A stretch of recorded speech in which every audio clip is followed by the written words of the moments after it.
ऐसा पानी भी पीने के लिए हमेशा फिट नहीं होता है, क्योंकि साफ दिखने वाले पानी में भी बीमारियां फैलाने वाले माइक्रो ऑर्गेनिजम्स हो सकते हैं जो हमें आंखों से नजर नहीं आते हैं।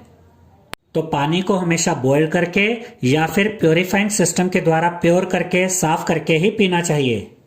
अब देखिए इस आंसर में भी यही लिखा गया है, clear and transparent water may contain some of the diseases causing microorganisms which are not visible to eyes. इसका यह मतलब है स्टूडेंट्स कि ऐसा पानी जो दिखने में साफ होता है और ट्रांसपेरेंट दिखता है, ऐसे पानी में भी बीमारियां फैलाने वाले माइक्रो ऑर्गेनिजम्स हो सकते हैं जो हमें नजर नहीं आते हैं। We should purify water before drinking, यानी कि पीने से पहले हमें पानी को प्योरीफाई करना चाहिए, साफ करना चाहिए। Water can be purified by boiling और by the purifying system.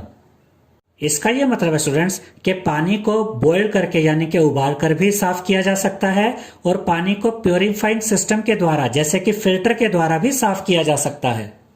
Fourth question में हमसे कहा गया students, you are a member of the municipal body of your town, यानी कि आप अपने शहर की म्यूनिसिपल बॉडी के मेंबर हैं। याद रखिएगा स्टूडेंट्स कि म्यूनिसिपल बॉडी का काम होता है शहर में साफ सफाई रखना और पीने का साफ पानी सप्लाई करना। Make a list of measures that would help your town to ensure the supply of clean water to all its residents.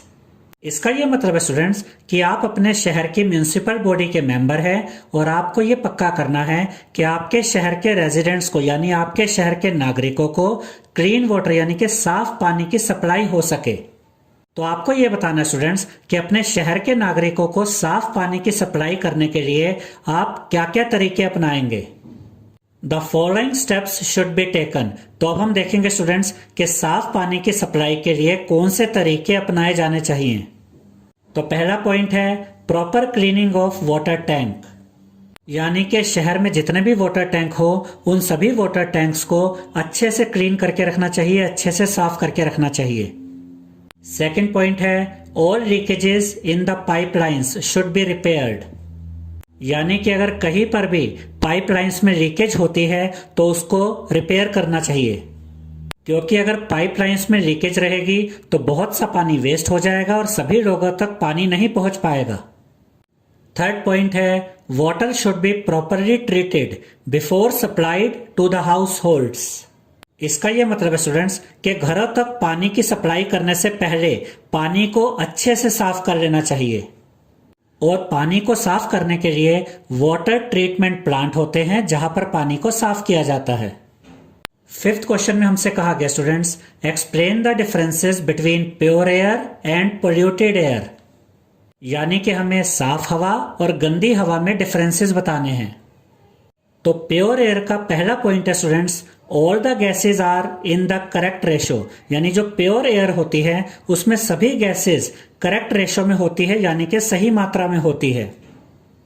Polluted air का पहला पॉइंट है harmful gases are in the higher ratio.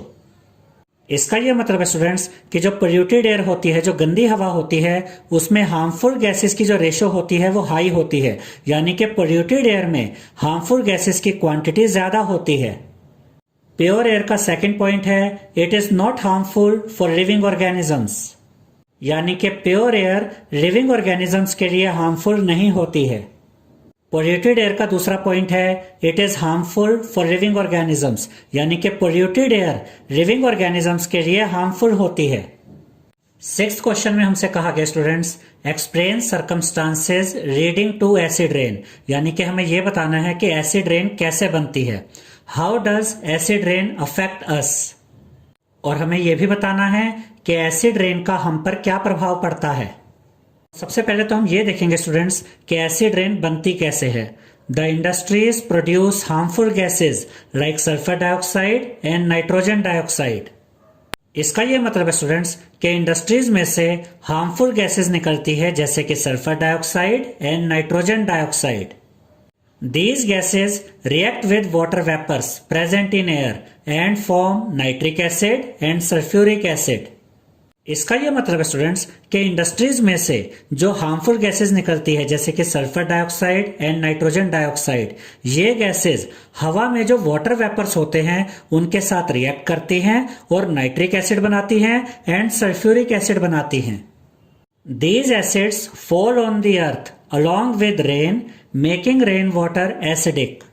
और फिर ये acids बारिश के पानी के साथ जमीन पर गिरते हैं और ये एसिड्स रेन वाटर को एसिडिक बना देते हैं। Acid rain causes the corrosion of buildings and make food grains, fruits and vegetables unfit for consumption.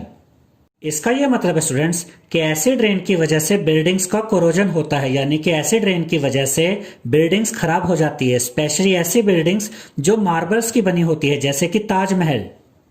और एसिड रेन की वजह से हमारी क्रॉप्स भी खराब हो जाती है, यानी कि खेती भी खराब हो जाती है। जो एसिड